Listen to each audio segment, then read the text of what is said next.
France au Cameroun? Monsieur l'ambassadeur, bonjour.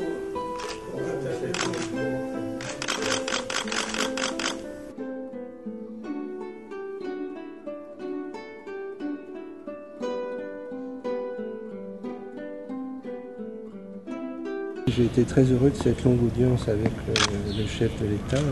Je ne vous surprendrai pas en vous disant que nous avons évoqué la situation internationale, la crise en Libye, la situation en Côte d'Ivoire, où j'ai pu lui faire part des préoccupations du gouvernement français, l'évolution de la situation, notre souhait aussi de parvenir à cesser le feu complet le plus rapidement possible, essayer de trouver une solution négociée qui tienne compte à la fois des dispositions de la résolution 1973 du Conseil de sécurité, mais aussi des aspirations légitimes du peuple libyen. Nous avons évoqué également le rôle que pourrait jouer l'Union africaine en vue de faciliter une issue pacifique, bien entendu, et négociée à cette crise. La situation en Côte d'Ivoire, évidemment, a fait l'objet d'un large tour d'horizon.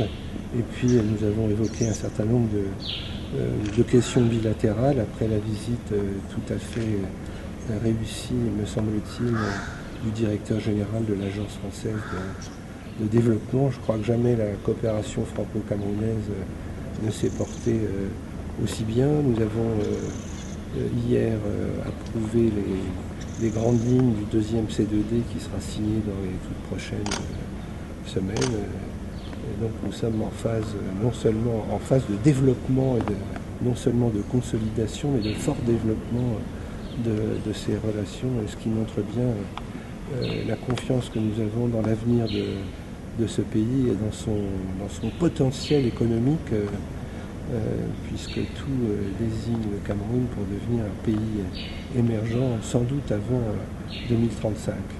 Mais nous attendons que le Cameroun facilite une solution pacifique, consensuelle, négociée. Je crois que c'est l'intérêt de tous, compte tenu du poids de l'Afrique, du Cameroun, non seulement au sein de l'Afrique centrale, mais au sein même du concert des nations africaines, au sein de l'Union africaine.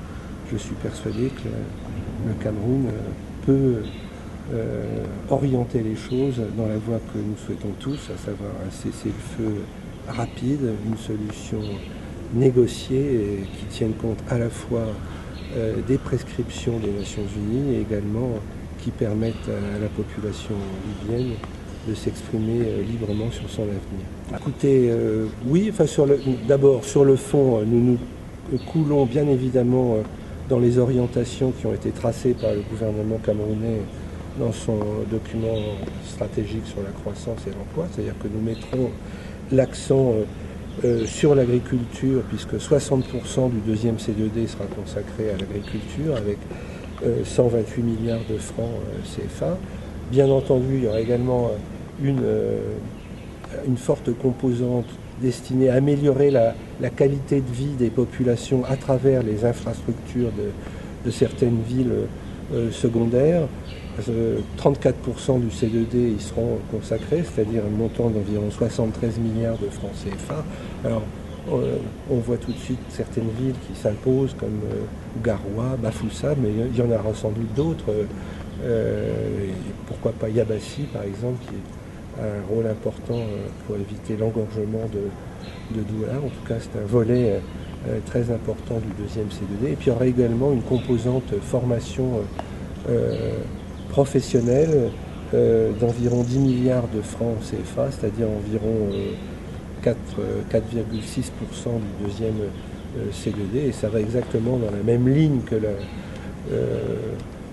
d'autres efforts qui sont faits pour créer des emplois pour la jeunesse. Je crois que c'est particulièrement important de donner à la jeunesse les moyens de s'insérer dans la vie sociale. Il s'agit aussi d'une question de dignité de l'homme. Tous les pays sont confrontés à ce même problème. Donc tout ce qui peut contribuer à créer des emplois, à créer des passerelles directes vers le secteur privé et vers l'économie pour trouver des débouchés, des emplois. C'est à cela que nous allons nous attaquer.